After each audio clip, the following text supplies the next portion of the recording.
Now, wait just a minute. Netflix wanted to buy Disney also? So funny because I see people going, that doesn't make any sense. Disney made more than Netflix. Disney was trying to sell a couple different times, Apple and other things. Now, whether or not Netflix could have gotten it is a different question. Again, with money outside, we'll discuss that they even were considering it and how real was it and all that. We'll get into it. There's stuff. Aragorn, my favorite character in Lord of the Rings. I was interested and confused when they said that Vigo was coming back for that Gollum prequel. It's like, the guy is a older character, but he looks young. And Vigo was 25 years ago, whatever it was. So how are they going to do that? Well, they said, we're going to do it this way. We're going to recast. So they're recasting Aragorn. Is that good? Is that bad? Does it matter? Does it not matter? They asked Daisy Ridley about the Adam Driver movie. Got her thoughts. There's a lot of other stuff, man. There's tons of stuff that we can discuss today on my lonesome. And like I said, today on the Wednesday shows, I wasn't even going to do a show today. But I was like, there's some stuff to discuss. There's some things that we can get out there, and I'll do it. And I like having these kind of shoot the shit shows with you guys. Ask whatever you want to ask. And sometimes they're long, sometimes they're short. We'll see what it's going to be today. So it's me on the Kristian Harloff Show by myself. Let's do it.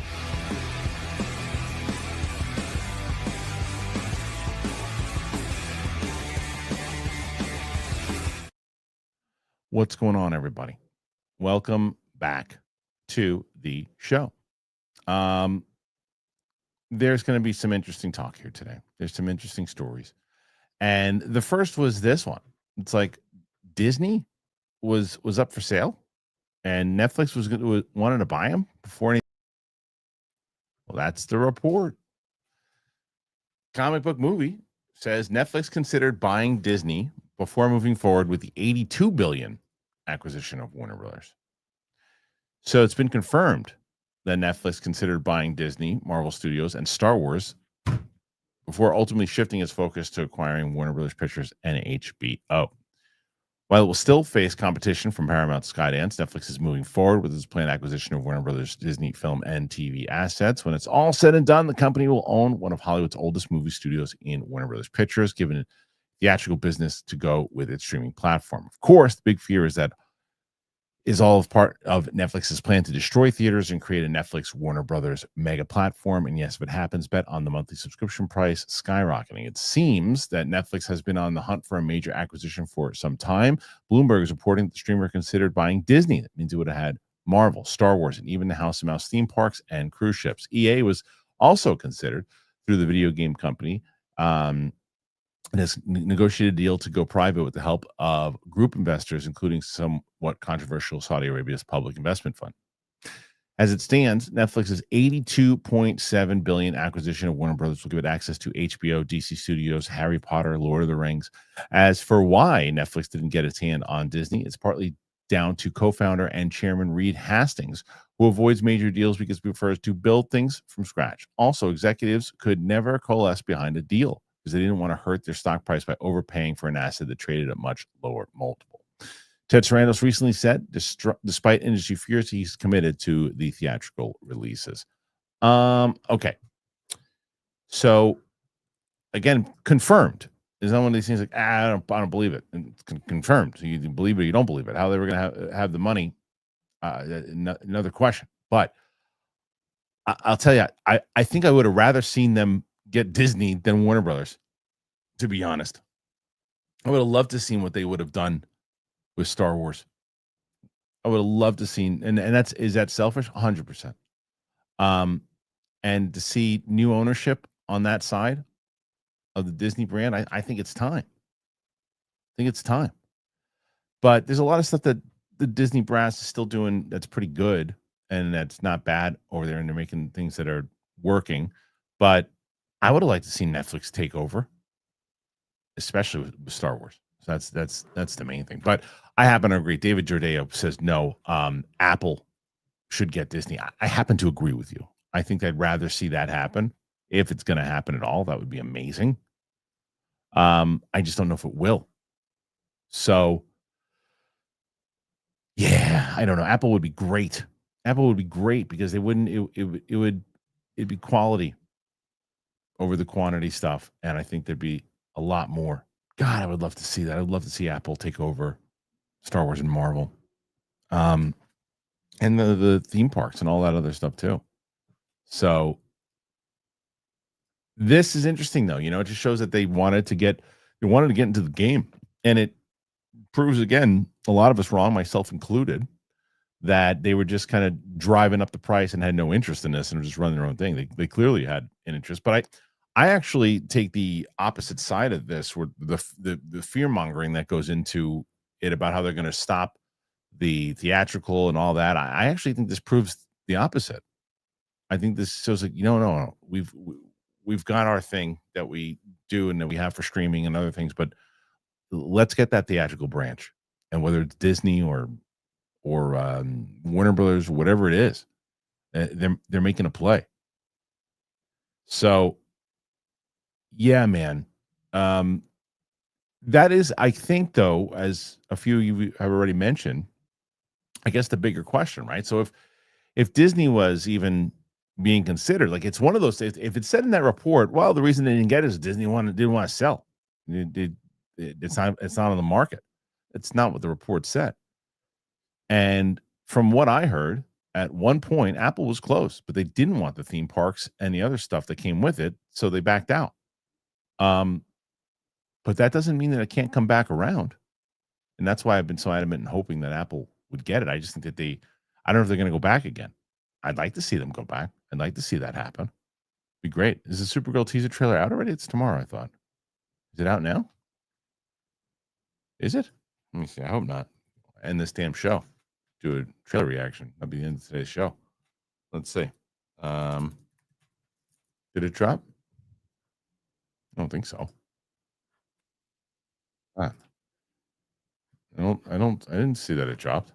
Are you just saying Supergirl trailer? Oh no, the poster. Oh, okay. Poster dropped. Yeah. I'll wait until the trailer. I mean, you look at the poster. I never understood that. And I always pushed back against it when we did it on Collider and stuff. It's like, it's a poster reveal today. The next day is usually when the trailer comes out. Let's do both. What are you doing the poster for? It always drove me nuts. We covered the poster on everything. The poster dropped. What does the poster mean? And sometimes you get an image and everything too, but it's like, yeah, I don't know. I'll look at the poster in a second. But the trailer drops tomorrow, and I'm interested in it. Want to see? Curious? Poster breakdown. Yeah, exactly. That's the whole point. Poster breakdown. We'll do a poster breakdown by this gentleman here. Where is he? I don't even have it anymore. I don't even really have it anymore. Oh, there he is. Perfect. Hold on. I'll go over. Can I do this? I don't know if I can do it. I'm trying to do it this way. Can't do it when I can't split the screen. Where you going? Oh, okay, I'll stand right there. Put my nuts on your arm. Supergirl. Oh, she's a Supergirl. Why she drunk all the time, mamas? Come on. I get it. You can get drunk on other planets, so you flies around with your dogs. And you say, hey, come on, Crypto, you stupid ass. With your dumb ass. You super dog. Dumb as shit. I got super nuts for your Crypto ass. Supergirl. You're doing the poster breakdown. I break down about my nuts on the poster. And say, yeah, I'm big balls. I'm all by my lonesome. Ain't no one bothering me. Yeah, I do a whole fucking show like this. I drop the F-bomb. I just interview people. Oh, there's a ghost. Remember Casper? He's right there. You can't see him. Because I'm like Haley Joel in this mother. I can see dead people. And sometimes I play with them. Yep, in that way. I play with the asses. Ghost asses. That's what I do. Yeah, that's my thing. You don't like it? I don't care. Somebody out there, you come in here and you're looking and you're judging, you're judgmental. Well, maybe you need to look at yourself in the mirror and realize you ain't nothing until you spreading the word of the balls. Yeah, the big balls. Yeah. Make a little t-shirt. You say, everybody smells. Because it's true. Sometimes they smell terrible, but sometimes they smell good. Yeah, right, mamas? Yeah, see? That's the problem when no one has their wits about them to tell me to shush. Yeah. See, I can say whatever I want. You gonna cancel me? Go ahead. Go ahead and cancel me. I got sunglasses on and my dick out. If I uncancel now, you ain't canceling me. Yeah, I'm George Washington in this mother. I'm the first, and I'm always the last. Last one out. Fucked up. That's me. See, I'm just singing into the microphone. And you know, this guy who runs me, who's got my hand up my ass like a puppet, if you get annoyed with this, he'll do this for 3 hours. He'll do a 3.5 hour stream of me just talking. Yeah. That's what I do. I just sit there with my balls and my dick out. And you be honest, if you were allowed to do it, you'd do it too. You just get arrested. I don't. That's the thing. I can walk around like this, and if people try to arrest me, I say, why? What you got against me? That's what I do. I don't need to wear pants. I'm a chipmunk. That's the rules. All right. Thank you for that. You can go away now. Yeah, that's it. Should do the whole show. His big balls. It's hilarious. People, I absolutely love that he was able to show up all by himself. That's it. Oh, the balls. He shows up. Sometimes he shows up, sometimes he doesn't. But this time, he did. And he gave you guys a lot. He gave you guys a lot. We should do, I would love to interview someone really serious as Big Balls. That would be amazing. Like Daniel Day-Lewis. Be so good. Be so good if Big Balls interviewed like Daniel Day-Lewis or Anthony Hopkins. That's what I'd want to say. I would pay a lot of money. A lot of money to see that. Be so good. Yeah. See that's exactly what I would do. Is that if I had an opportunity, I would blow my opportunities by doing that. I finally get to interview Julia Roberts and I do it as Big Balls. That'd be good. That'd be pretty good. Yeah. So I don't care. It doesn't matter. And Tarantino interviewing by Big Balls would be pretty good too. Someone said they'd fire their publicist. It's probably true. That's true. I wish Big Balls was around during the Schmoes days. That would be funny. I don't know. Well, Ellis would have gone along with it for a little bit. I think eventually he wouldn't have. And so whatever. Okay. So, is there anything really more to discuss with the Disney side of it? They're gonna be sold? I don't know. Maybe. I don't know. I don't think so. And this might be precedent though, with what's going on now with Netflix and Warner Brothers. What's going to happen at the end of that? Because I don't know if there's going to be we talked about it yesterday on the show, the competition with the studios is going to be the big thing. All right. Not other stories to discuss. But in the interim, if you want to throw questions in there, there's no world we're going to beat Mike and Roxy today at 171, but you can ask me whatever you want to ask me. I got more to talk about, more stories. I think that's what we're going to do. This is how we're going to do this. I'm going to come back. I'm going to tell you guys about Raycon, tell you about Aura. Then when I get back, I'm going to do the stories. Short show today. We'll discuss what we discuss, and then we'll be back. Unless you want to ask some stuff and keep us on, that's fine. If not, we'll do a short show. We've done that before. Wednesdays is usually like that. So here's Raycon. This message is sponsored by Raycon. I am living in a Raycon world now, man. Everywhere I go, the gym, walking the dog, subway. My little one, I just gave her Raycons, and she is digging it. If you're looking for a holiday gift, I've been using Raycon's Essential open earbuds like every day, everywhere I go. They're so good. For me, I love that I can play music and still hear what's going on around me. That is one of the key things. You're so locked in, but you still can have access to the world, and it doesn't your safety is still good. Right now, the good thing about Raycon, they're up to 20% off for the holidays, so definitely grab them while you can. Regular earbuds block out everything. You can't hear someone if they're calling your name, there's a car honking, anything. These Raycons, once they sit just outside your ear canal, so you get really clear sound, but you can actually hear what's happening around you too. This is why I gave my little one these. She loves to listen to her music, but if I need to say, hey, Hazy, and she can hear me, but she can still listen to her music. Raycon has over 3 million customers, and the sound quality is just as good as the way more expensive brands. They're half the price because they're not paying for celebrity endorsements and all their retail markup stuff. If you don't like them, the best part, 30-day guarantee. There's an open ear design. There's a multi-angular hook. It's lightweight, multi-point connection, 36 hours of battery. That's what I love about it.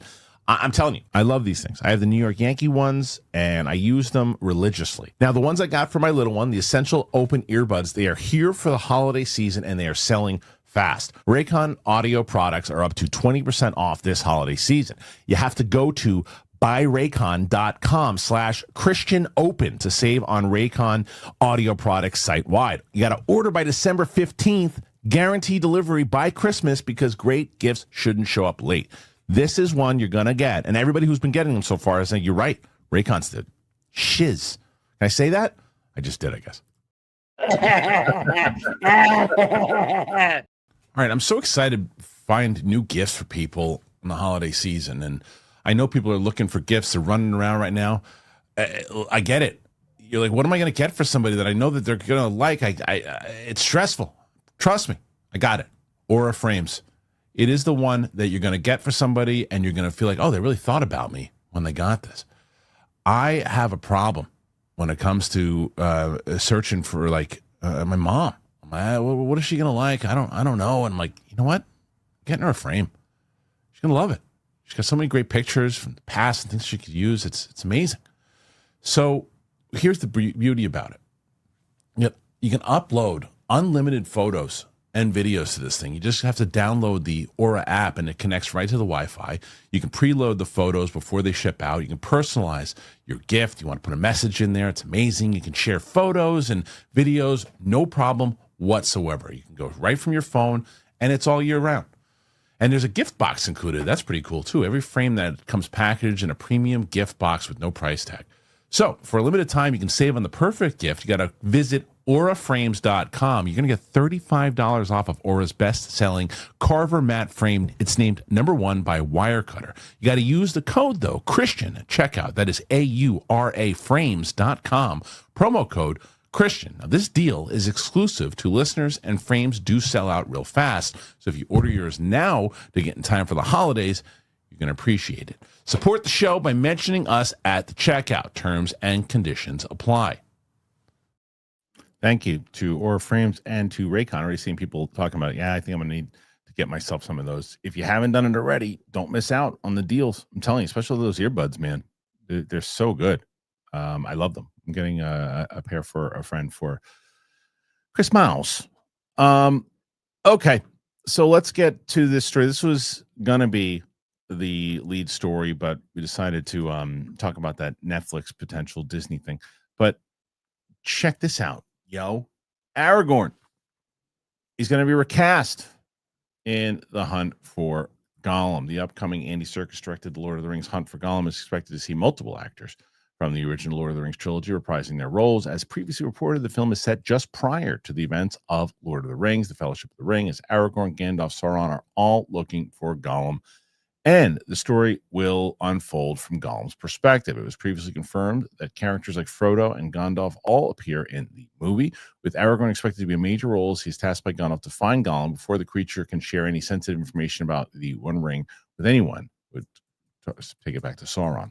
Viggo Mortensen is notably older than he was during his time as Aragorn, but the previous plan was to potentially use de-aging tech and get the actor back for the role. Now, Night Edge Media is reporting that the production has instead opted to go for a younger actor in the role. The outlet claims several actors have already met with director Serkis about playing Aragorn, but their names are currently unknown.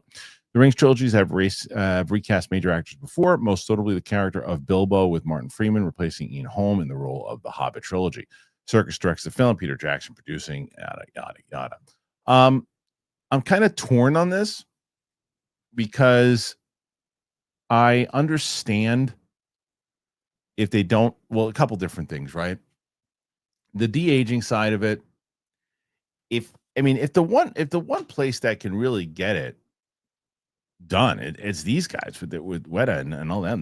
They could make it happen and make it look good. And with all the new technology and the better deep fake and stuff, they could do it. It'd be expensive, but they could do it.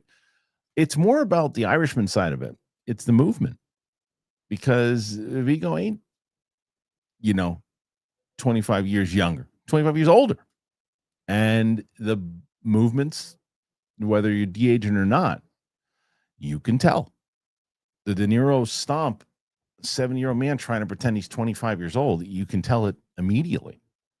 So was that it? Maybe Vigo just wasn't interested anymore.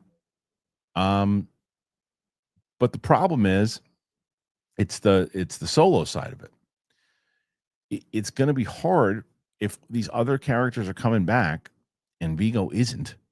It's going to be hard to look at the new actor and really give him a fair shot.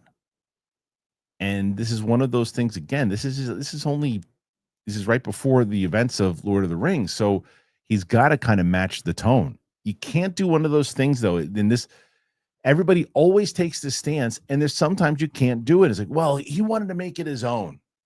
Sure, but you still have to. You've got to match what he built on the character, because it's the same character and it's the same version of the character. It's the same timeline. It's not a different movie, a different take. It's the same take.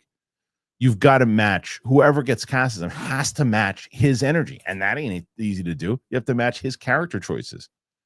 That's what you have to do. So you got to get somebody who you say right away, like immediately, okay, great call. I'm in. That's Aragorn to me. I love Alden Ehrenreich. I think he's a great actor. To me, never hit and was never Han Solo. I hate the stupid conversation of, well, he didn't turn into Han Solo. He was learning. That you're always the essence of who you are, and you can see it in there. He was a different character. It wasn't a bad performance. Happened to be a great performance. It just, in no world should Lando be overpowering you in charisma. He's got a lot of charisma, but no world should he overpower you. It should be an equal balance, and it wasn't. And you don't want that to happen in for Aragorn. Someone said Paul Mescal. It'd be a good chance, a good choice. That'd be a good choice. Paul Mescal. So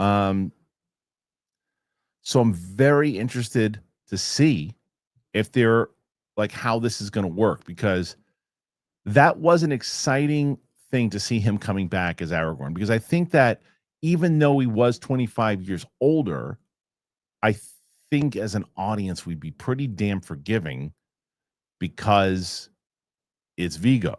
You'd still have the criticisms of it, and then, like I said, the Irishman side of it. You'd have all that, but it's Vigo, and to see him back as Aragorn again would have been that was one of the draws.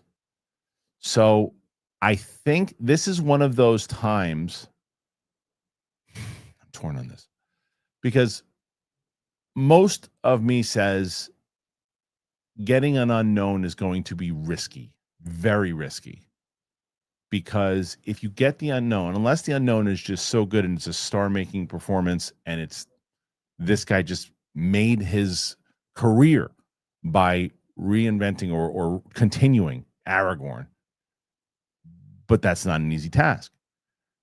Getting someone like you said, a Paul Mescal or something along those lines, that would be a way to market and say, okay, someone at that caliber, maybe so. So I don't know. I think it's pretty risky to recast Vigo, especially when you're bringing back everybody else. I don't know. What do you guys make of it? You think this is a good move to recast him? A bad move to recast him? Let's see before we judge. What say you guys? Put your thoughts in there and let me know. All right. We know this already, but I'm going to reiterate it. We've got some trailers that are set. And let's talk about exactly when these trailers are set. We know about the big one, of course, being Doomsday.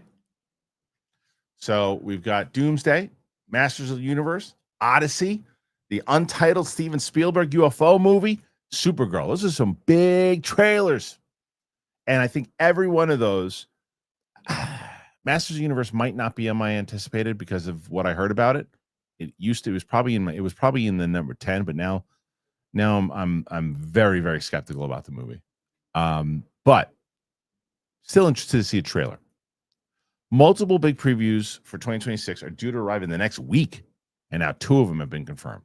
First up, IMAX has confirmed their plans for a nearly 6-minute prologue for the Odyssey. The prologue will be attached to the screenings of both Sinners and One Battle After Another this coming Friday, according to Variety. Then a more regular trailer for the Odyssey will play ahead of Avatar on the 19th. Prologue will continue to run exclusively before screenings of Avatar Fire and Ash. Nolan released the first trailer for the film back in July. Really? I don't think I've even seen it. Was exclusive and never released online. Oh, I still haven't seen a trailer for it. I was gonna say, I think it's Nolan. If I was about to just be judgmental and say, I don't know how smart that was. What do I know? Prologue isn't expected to go online, but the regular trailer will be, though it's unclear if that will be sometime next week before it hits cinemas or a few days later. Also confirmed is that the upcoming year out teaser trailer for Doomsday, which will be attached to Avatar Fire and Ash, will clock in at 1 minute and 25 seconds long. That's not very long at all. Runtime was recently confirmed by the Korea Media Rating Board. Like with the Odyssey, it's not clear when Marvel intends to release the clip online. As previously reported, a 90-second teaser for the Spielberg's UFO thriller, which doesn't have an announced title as yet, is going to be attached to Avatar Fire and Ash. Other trailers also expected to show in the next 2 weeks are the teasers for Masters of the Universe, Supergirl, with those 2 expected as early as this week. So we're getting some big trailers here, guys. Big trailers. Yeah, really big trailers. I will say, even though I said Masters of the Universe has now jumped down to maybe outside of my top 10, I'm still very much looking forward to the trailer because they could put it back into my top 10, depending on how the trailer looks. Now, I got it, like I said, I got something from someone who'd seen the movie, and they already said, listen, not everything was finished, but they described the tone, and for me, that tone is not the way to go in this movie. But we'll see what the trailer does. I'm curious. Supergirl, we know that comes out tomorrow. Shorter Doomsday trailer, and that UFO one. The UFO one, obviously, if you follow me on all my channels, you know that I'm really looking forward to that. Very much so. And I want to see what it's about. If it is actually about disclosure, as they said it could be. And I do think that it, and I'll find out once we see the trailer, and I could be absolutely wrong, and we'll admit as much. But I think that it's been strategic in how they are releasing these movies. Every one of these people that are releasing movies with the topic of the UAP is are connected in one way or another. Dan Farah, who just put that documentary that we spoke about, The Age of Disclosure, he was involved with Spielberg on Ready Player One, and Spielberg has his movie, and then after that comes Kaczynski, who Kaczynski is again in that circle, and Spielberg has talked to him about kind of saving movies with Top Gun Maverick, and the fact that David Grush is involved, and and then the Colin Trevorrow of it, if that even happens with the Bob Lazar movie. So we'll see. Those are 4 movies that could paint a picture, could just be entertainment. We shall see. But either way, Supergirl's coming tomorrow. These other movies are right around the corner. I'm pretty pumped to see it. How about you guys, though? What are you excited to see? I am wondering if there's one in particular that you really want to see the most, trailer wise. I'm assuming it's Doomsday. I'm assuming. Put your thoughts in there. Let me know. All right, we'll do like one or two more stories, and we'll do questions, and then we'll call it a day. Daisy Ridley. So we know that she was announced to be in a Star Wars movie. Which Star Wars movie? She should probably have a cameo in Starfighter, but what if she's ever getting her own Star Wars movie? Time will tell. But they asked about her partner in crime, Kylo Ren. There was that report that came in about Kylo Ren was going to get his own movie, and that Disney said no, no, no. Many were caught by surprise in October when Adam Driver and Steven Soderbergh revealed the existence of a scrap Star Wars film titled The Hunt for Ben Solo. The project, which had been in development for 2 years, was expected to serve as a standalone spin-off of the sequel trilogy and followed Ben Solo, Kylo Ren, after the events of Star Wars The Rise of Skywalker. Logan Lucky, scribe Rebecca Blunt, and longtime collaborator Scott Z. Burns penned the script, which is said to be complete. By all accounts, the film had progressed fairly at Lucasfilm until Disney's top executives pulled the plug. Driver then publicly revealed the project this year in an AP interview. Cut to today. Daisy Ridley, who starred as Rey in the Star Wars trilogy, was asked about the project and revealed she had heard rumblings, but was as surprised as everyone else when the news was revealed. I knew a piece of it. I heard rumblings. I have lots of friends who are crew, so things always travel like that. But whoa, when the story came out, I was like, oh my God. And it was him that said it, right? It was funny because like, oh wow, Adam is saying that. That's the big surprise of the year. Ridley, who has her fair share of mixed response from the fair base to the films she was in and her own character was written, she says she's been heartened by the positivity that the news received. I do love when there's a collective of positivity. The way the internet seems to have rallied to try and get it to happen is fantastic for all of us. It's good for us to be all united about something in a really positive way. Obviously, everyone knows he was a popular character, but it was also lovely to think, wow, people really, really care and want this. I like it. I like when people join in forces, excuse the pun, from all around the world, all different sorts of people. I just love that Star Wars fandom is such a huge and gorgeous array of different points of view and different people. And the fact that everyone is really behind this thing, I think is sort of lovely. In a time that is so effing nuts for probably every single person on this earth, I think it's wonderful. So I was surprised. And honestly, I felt joyful about how it went down. Ridley's expected to return to Star Wars in a new Jedi Order film taking place 15 years at Rise of Skywalker. George Nelfy is penning the script for the film, which is still in active development. That's the key there. This is why I like Daisy Ridley. I like her answers. I like her positivity. I don't think she's wrong when it comes to it's nice the fact that collectively to see people on the same side and expressing joy in something, it's a good thing. We don't have enough of it. I agree with that. I happen to be in the minority of this. I don't care that this movie got canceled. This was not a movie that I was interested in seeing at all. Steven Soderbergh doing Star Wars sounds amazing. But just again, somehow Kylo Ren came back doing it again, like Death Means Nothing once again. It didn't, I didn't care, but I was clearly in the minority because there's tons of people. I had somebody who was, even PLD was like, oh, you hear the news? And I'm like, what's the news? He told me, I go, yeah, it's probably a good thing that it was canceled. But positivity between the fan base and finding a common thread that unites the fan base is always a good thing. She's 100% right. So it's interesting that why would she know about it if it wasn't her movie? So that's fine. Anyway, what do you guys make of it? Do you think that this is a thing that we should have seen, that movie itself? Do you think that because there's another question, I think, though, too. Do you think because there has been an active campaign that maybe something actually happens? Maybe they do make this movie. Maybe they listen. I don't know. Put your thoughts in there and let me know. Did you guys like Gladiator 2? It's another one I seem to be in the minority on. I really like the movie. It's got a lot of problems, but I like the movie. So Russell Crowe, where is he? Well, that's Daisy Ridley still. Let's move to the Russell Crowe story, because Russell Crowe was asked about Gladiator 2, and this is his thoughts on what he thought Gladiator 2 lacked. While Ridley Scott's Gladiator was an industry-shaking phenomenon, an Oscar winner that became one of the most defining blockbusters of its era, the film's sequel wasn't. Released over a year ago, Scott's film was an epic in scale with a fun performance by Denzel and not much else. Damn. The title earned 462 at the global box office and received decent critical reviews, but mostly to lack the magic of the first. Well, I agree with that. Didn't have the magic of the first. Russell Crowe, the star of the original film, gave an interview recently with the Aussie radio broadcaster Triple J and said it basically was let down by the film having no real moral center. He said, I think the recent sequel that, we don't have to name out loud is a really unfortunate example of even the people in that engine room not actually understanding what made the first one special. It wasn't the pomp. It wasn't the circumstance. It wasn't the action. It was the moral core. Okay. Crowe also confirmed there was a daily fight to keep the moral core of the character with execs pushing him to participate in sex scenes. So the amount of time they suggested sex scenes and stuff like that for Maximus, and it's like you're taking away his power. So you're saying at the same time he had this relationship with his wife, he was effing this other girl. What are you talking about? It's crazy. Scott has previously teased he has ideas for a third one, has already done some writing on it.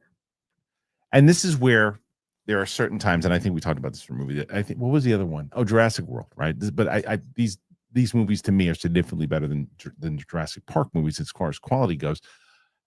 Albeit 2 versus 6 or whatever. But similar in the fact that my taste in movies and film that I'll always watch a Jurassic Park movie. I'll always watch one. I think I've liked 2 of them out of all of them. I've loved one, liked maybe 2 of them, and then the rest of them have just been not good. But I always like to watch them in the theater. Gladiator will be one of those movies where they made 40 of them. I'd see all 40 of them. I like these types of movies. I'm always hoping for these types of movies. And because of the magic of the first one, you're always hoping that maybe they recapture it. It's not easy to do, but I was kind of hoping. But I liked it. I liked Gladiator too. And I liked Mescal. I thought Pedro was really good in it. I liked the movie. Now I've only seen it once. Did I see it once or twice? Well, maybe 1.5 because my wife was watching it. So there are lots of movies that are out there. I guess that's a question for you guys. As I was giving that example, I saw somebody give their example like Scream. What's a movie franchise that for some reason I don't ever really love these movies, or maybe not even like them, but I'll go and see them in the theater every time they're out. And I think Terminator is another one for me because I'm just always kind of crossing my fingers and hoping that it's going to be good. So I'm wondering what works for you guys. What's the one that is the one movie that you just got to see it in general? All right. Let's do this because we talked about it. And I think now it's kind of like a goof. The Supergirl poster dropped. Let's analyze it. Let's break it down. Let's go through every little picture and see what does it mean. Being facetious, of course. All right, so let's get to the poster. Is that the poster? Yes, that's the poster. She got sunglasses on. It's confirmed for tomorrow. DC Studios released the first poster for Supergirl. Boasts the tagline "Truth, Justice, Whatever." That gives you an idea of who she is. I think that's okay. I get it. We also have a confirmed date and time for the trailer. Well, we don't know what DC Studios countdown is leading to. Roughly an hour from now, as we write this, confirmed that the trailer arrives tomorrow at 12 p.m. Eastern time. Okay, so we're probably going to do a later show tomorrow. Probably a 12:30 show tomorrow. With that comes the first poster for the movie and a tagline that states "Truth, Justice, Whatever." Clear sign that DCU's Woman of Tomorrow has a very different attitude to her cousin Superman. It's also been confirmed that Ramin Djawadi is scoring Supergirl. It's a good composer to get. Exciting development for a movie that's already generating a lot of interest among DC fans. As for tomorrow's trailer launch, it's unclear whether we'll be getting an Avengers Doomsday teaser that will go head to head. If that sneak peek were on the way, you'd think Marvel Studios would announce it by now. Okay. Was that the poster? The one I just saw? It's the poster down here. Oh, there it is. It's cool. Truth, Justice, Whatever. It gives you an idea of it. It's a cool poster. It's a poster. I like that they keep the colors in there. it is what it is. I'm pretty interested in this movie. I'm interested to see the tone. I really hope that they are able to pull away and say, look, this was my point though. When I don't know if the same person is in here who was arguing with me about this when I said, you got to make sure it's not the Gunverse. Every movie can't feel like a James Gunn movie. It just can't. You've got to, that's what made Marvel so special, is that certain movies had director's flair on it and spins on it, but it was a collective thing. It didn't feel like a Kevin Feige universe. It felt like, okay, this James Gunn or Guardians set his tone, and it's like, okay, well, that's, if you look at it and you understand James Gunn, those movies, they felt like that, and Superman felt like that, and Peacemaker, I think, had too much of it. And I think it worked for Superman for what they're doing, but Supergirl with a different director should not feel that way. It really shouldn't, even if it's continuing on inside the same universe. It's not going to work all the way through if you do that. I really hope that they change that up. No, I know. Gunn didn't write it, he didn't direct it, and that's my point though. That's what I'm saying, is that because of that, the odds are that it shouldn't feel that way. If it does, that's going to be a problem, because that means notes are coming in. So we'll see though, from the trailer and from one of the most revered comic books in recent memory, the amount of people that really enjoy this trailer. I mean, this comic book, this line, The Woman of Tomorrow. I mean, it's one of these things that you just hear so much about. And I feel like they're going to really adapt this storyline and not go too far off of it. But we'll see. I don't know. The poster itself, great. It pretty much represents what we thought it would. Her with the sunglasses, whether she's hungover or whatever it may be, very different from Clark. And they're showing you that. This is first, she's hungover, she got the sunglasses on, she's kind of chilling out in the background. Truth, justice, whatever. Great. I get it. Now let's see what it is. So tomorrow is the trailer stuff. Like I said, it's dropping at 12 o'clock. So we're probably going to do the trailer first, drop the trailer, put it up, and then Steph and I will do the show right afterwards. So there you go. I think those are the majority of the stories. So here's what I'm going to do. I'm going to tell you guys real quick about Cash App, tell you about Prize Picks, and then we're going to do your questions. You want to keep us on? Then we'll do it. Ask as many questions as you want. If not, short show today. So let's start. Here's Prize Picks. Prize Picks, baby. I love that you have a chance to get Prize Picks. You download the app, and for me, I got it. Been doing it ever since. It's great because if it's available where you are in your state, get it. Make sure you check. It probably is, though, because they're available in 45 states. For me, I was just loved how easy it was. And even for people who don't really know, what's first down? You just play on Prize Picks, and now people now they get into it every week. Check this out. It just makes it more exciting. Prize Picks has one of the more unique offerings. So of all the sports and markets Prize Picks offer, it's pretty exciting that you can make picks on fantasy score, free throws made, field goal attempts, or turnovers even. That's the best.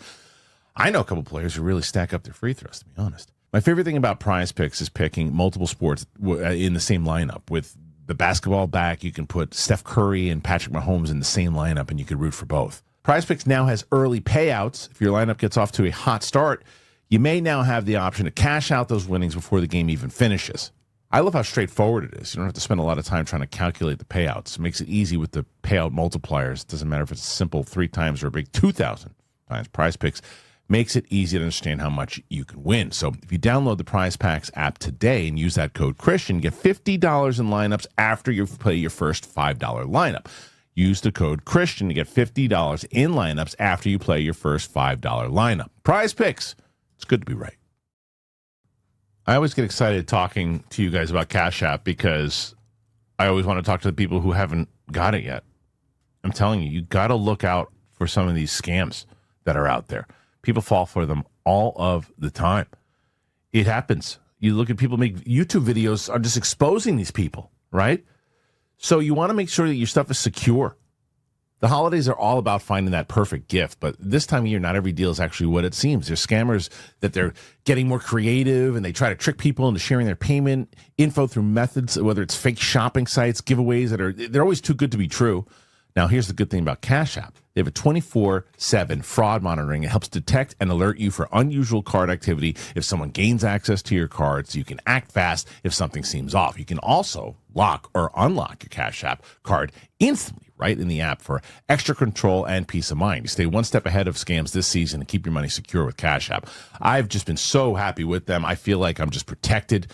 And you gift yourself some peace of mind this holiday season when you download Cash App. So for a limited time only, new Cash App customers can use our exclusive code to earn some additional cash. For real.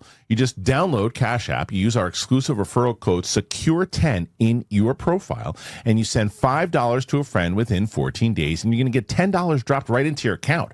Terms apply. That's money. That's Cash App. Cash App is a financial services platform. It's not a bank.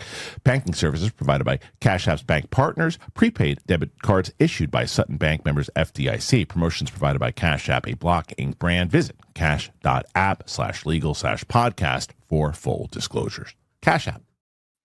Thank you to Cash App. Thank you to Prize Picks. And thank you to you guys who've been supporting the show by getting these things. It helps out the show tremendously, keeps us going, and allows us to do the show for as long as we've been doing it. Yeah, just put a reaction up. People yesterday asked me about Shelby Oaks. I did a reaction with Sam. That's up on the channel now. So if you want to check that out, it'll be there. Tomorrow, Jingle All the Way with myself and Steph. That drops tomorrow. Friday is Wake Up Dead Man with myself and Sam. And then we're going to, Sam next week, hopefully, her and I are going to shoot a bunch of stuff. So there might be a few days next week that I might not be hosting because I'm trying to lock in a bunch of different reactions all next week to get in the can, because I don't know how many days we're going to be taking off during the holiday season, but just trying to prepare. First question here is Nathan Drake. We got 19 so far. Now we need 174 in order to beat Mike and Roxy. I don't think it's going to happen, but we'll see. Who's worse at pronouncing names? JTE or Marlon Wayans during the Globes announcement? That was brutal. I didn't see the announcement. Is it really bad? I didn't see it though. Nathan also says you got it all wrong. The best showdown match was Kaiser versus Gucci in 80s trivia. It was fun. Also, the other one was really good was Gucci versus Kaiser versus Emma. That was a really good one too. Also, when Tom said Kazakh Bosman during the nose match, I don't know if I laughed harder than during that match. When he had the whiteboard in the middle of it, he said Chadwick Bosman, we didn't give it to him, and then he juggles it, and it was like it was something out of a comedy. It was hilarious. It was so funny. It was one of my favorite moments. Wiley, Disney Plus marketing dropped the ball. Percy Jackson Disney Plus dropped the ball. Percy Jackson season 2, the first 2 eps dropped today. Didn't even know. Did you see the first season? No, I didn't. I know that my daughter was a big fan of the books, and she was excited. I think she watched the first season. I don't know if she watched season 2. I didn't really get into it, so I didn't check it out. But it did seem kind of like one of their big shows. Surprised they didn't promote it more. Tommy Lee, 1603. Do you think Netflix can sometimes be in a way of it getting? Do you think Netflix can be sometimes be in a way of it getting? I'm very eager to hear how it goes in one of the ways we all can. I think you did that on purpose.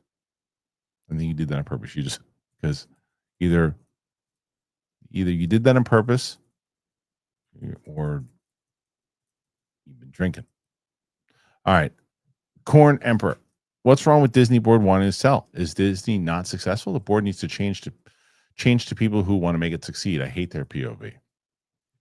I mean, we don't know if they wanted to sell, but maybe they wanted to take off. Well, first of all, maybe they were taking offers, and inside that report, we also don't know how serious it was. It just said Netflix was interested in doing it.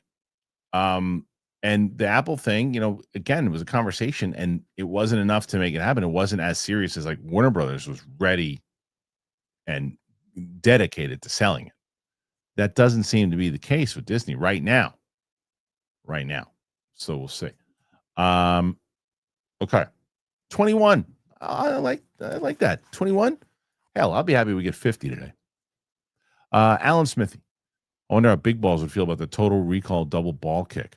There was quite a few double ball kicks, a lot of ball kicks. He's okay with he's a weird little chipmunk. He likes to get kicked in the balls. It's weird. Corn Emperor, Big Balls rewatching Alvin and the Chipmunks with Sam. So the whole entire movie, pretty funny to do, the whole thing. But I don't know. I'd have to sit off to the side and put him in the chair with her and react to it. Yeah, it's a lot to not guarantee views. 21 so far. Thank you, Corn Emperor. 21. I like it. I like it a lot. So any questions you guys want to ask today, anything that you want to discuss, let me know. Movie Man Show. Are you going to see Sinners this weekend? Now, I've seen it like 3 times already. I did a reaction to it with Kate. I saw it in the theaters. I saw it once on HBO Max. I don't need to see it again in the theater, but it's a great movie. Corn Emperor, got my 4DX for Avatar 3, but I'm not excited. Well, I guess that's the answer to the question before, right? That's why those movies are going to make a lot of money too, because you're not excited about it yet. You're still going because you want to be part of that experience. Movie Man Shelby, the Lincoln Square Theater on Saturday. It's a great theater. My favorite theater is my Key Theater. Love that theater. Love that theater. Corn Emperor, we're missing 200 plus likes. Just hit it. Hit it. Listen to the Corn Emperor. Nathan Drake, will you be seeing Song Sung Blues? Saw it. Dug it. I like Craig Brewer. You know what? I needed Craig on the show. I should have reached out to Craig about it. Hugh Jackman, man. Go, pal. Support. Marty Supreme Review. Yes, my out of the theater reaction will probably finally drop today for the out of the theater. And then I'll get a review for that and an Avatar up soon. But yes, coming up soon, Ralph. Thank you. Go, pal. I saw a thing that Ridley started shooting with no script, and he and Crowe basically wrote it as they went. Gopal says shooting Gladiator with no script. I don't know. I mean, maybe they had an outline and then filled some things in along the way. Russell Crowe had that kind of star power back then, so it's certainly possible. But that's a risk for the studio. I understand what they're maybe asking for sex scenes. John D. X Dragon, excuse me. I am crazy excited for Supergirl. Millie Alcock is a star in the making, deserves all major praise since House of Dragon. Kara's also a bit more relatable for me than Clark. Rooting for this to be a big success. I'm also rooting for this to be a big success. And this is one of the reasons too. I think it is important for DC to have a hit on their hands that isn't Gunn. Because right now it's just been all Gunn. This is really like the first one. This is the first movie that's not him, because the next movie will be another Gunn movie. And I think that was a mistake. I think you gotta relinquish a little bit and say, all right, I control the brand. And I control the brand, and I'm going to give it to all these creators and everything too. And Lanterns is that. So that would be good too. But I'm rooting for this to be a big success. And I really hope that it does wonders for Millie Alcock. She was great in House of Dragon. Great. Nathan Drake, I get Hancock vibes from Supergirl. Yeah, let's see the full trailer, but I could see that 100%. Absolutely. Darth Vader's burnt asshole. We've become too precious about certain characters. Recasting Aragorn is the smart move. Plus, de-aging is wildly expensive. I don't disagree with you. De-aging is wildly expensive, and the movement of the body can be very, very clear that it's not done by a 35, 40-year-old man anymore, right? I agree. Recasting Aragorn could be the smart move. I don't disagree. It is the move that, if you cast correctly, could be the smart move. The problem is you can't solo this, because you've got to make sure you're matching the energy. If you match the energy and you make people go, yep, I believe it, that's Aragorn. Okay. Because it's not easy to do. It's not easy to do in something that, as I mentioned, with solo, and it's not something to do with a character like Omar Epps is a great actor. When he replaced Willie Mays Hayes, Major League, didn't buy it. And I thought he was great. He's a different character. Should have been a different character. Shouldn't have been Willie Mays Hayes. So it's not a matter of being precious to the certain characters in this aspect. I don't disagree with you that people are precious about certain characters, but in this circumstance, when they're doing a prequel that takes place just a few years before the original, it's part of it. So a lot of times I agree with your statement, and I agree with a lot of your statement, but it's not a matter of just being precious about the character. It's that you're syncing it up to the original. Ralph, when is One Battle with Ming on the schedule? I'm gonna see if he can record it tomorrow. I have to. One of the reasons I was gonna take today off was to try to get my schedule in order, but then I was like, you know what? There's a lot of cool stories, and I like talking to you guys sometimes when it's a one-on-one. So when I'm gonna make my schedule when I get off here, and I should have an answer to that soon. Ask me tomorrow. Arago 4512, very excited for the new Clayface movie. Do you think they're going to base it off the animated episode? I don't know enough about the animated episode, but what I do think what Gunn and his crew and the people who are involved are doing is they are making sure that it's true to the lore and things that have come up. I mean, look at Supergirl. So I think that we're going to probably get something close to it, but maybe a little bit more terrifying. I don't know. Maybe so. He follows it up. Upsetting that they're no longer doing that Turtles Last Ronin movie. Do you think that maybe they'll sub it out to have another studio do the movie? Do you think it was a bad choice not to do the movie? Well, they might change their tune now that they don't have Warner Bros. And they don't have a lot of IP. They might change their tune. I think, yeah, that to me is going to be something you wind up seeing happen. I think that whether they're going to focus heavier on TMNT, if they don't get Warner Brothers, they don't have any IP. So I think they might change their tune. Joyous Romer, may the force be with you, Kristian. I'm finally posting Last Jedi Era and Jedi Council playlist. Oh my God. Good luck to you on that one. Thanks for doing that, I think. Dark Smirk 1. Disney Plus wasted potential with the Willow series, in my opinion. Thoughts? They murdered that. How would you have done with Willow? I love fantasy, but it felt very modern, not fantastic. I couldn't agree with you more. I took my my oldest at the time. We went to the premiere screening of it, and it's like there were some things in there that worked, and then the rest of it didn't match that kind of fantasy tone of it. It did feel too modern, and it's like they were following a playbook of what people are supposed to make now. And it's like, no, it didn't work. It didn't work at all, and you didn't attach to any characters whatsoever. And I remember at one point, there was like, I can't remember all the way through, but the kids were not likable at all. And then there was like the one guy, the adult that was like looking after them, and he gets killed. And they've grown up with this guy. They couldn't give a shit that this guy died. They didn't care at all. It was nobody was likable, and it was like it was forgettable, and it was not handled well at all. Joshua Gonzalez, favorite MC of all time. If in a group, pick the person of all. I don't think that Big Daddy Kane gets enough love for what he did. I'd like to see a movie about him too, because without him, I mean, he was really holding the fort down for a while. I would say him. Arago 4512. The only de-aging I think they killed it was Rogue One for Peter Cushing character. Most others are bad. I'm going to disagree with you.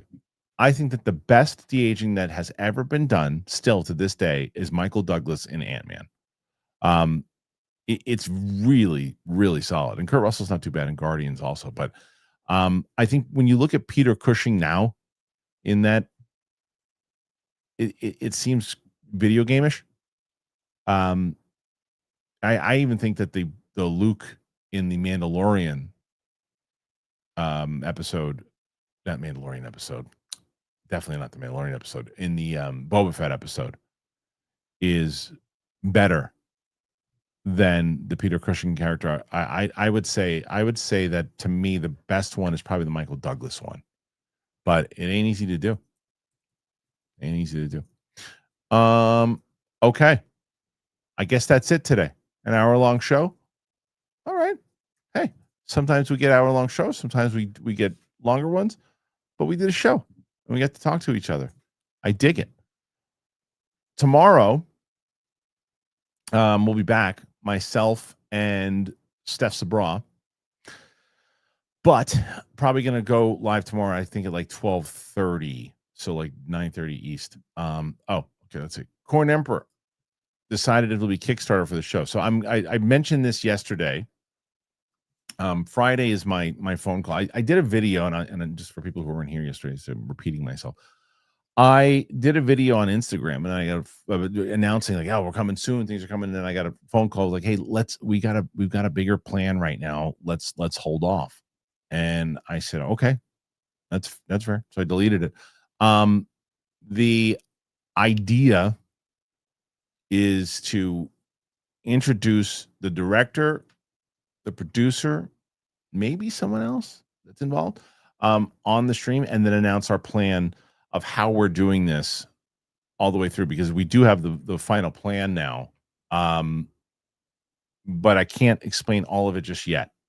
And I'll do a big announcement for it. It'll be like the full show and everything too. But Friday is my next call, and what I'm going to ask on the call, I don't have an answer to it yet, but what I'm going to ask on the call is, can we make that happen, that director producer show, before the end of the year?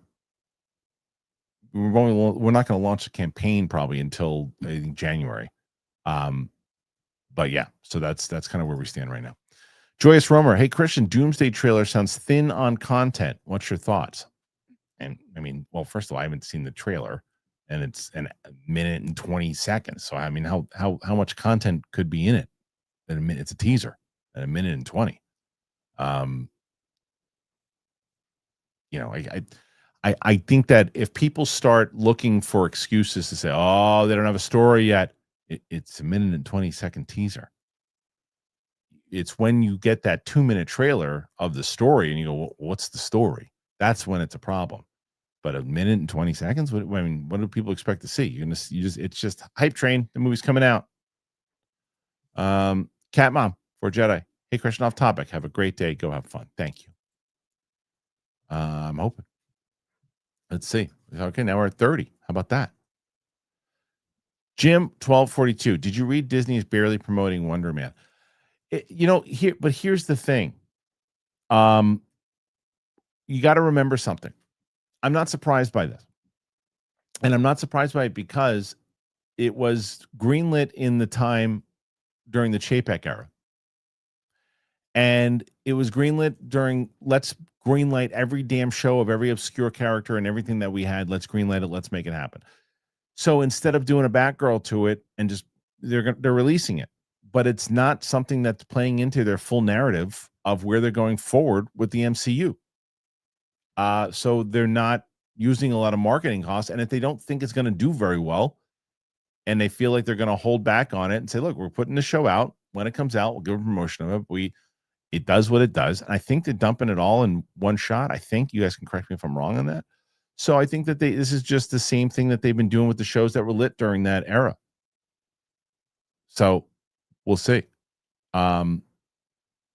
Anyway. Okay. So thank you again for being here with me. We're on Apple Podcasts. We're on Spotify. Everywhere podcasts are found, everybody. I appreciate it. Thank you very much. And we'll see you guys on the flip side. So I hope all is well. I hope you're doing good. And we'll see you guys on the flip side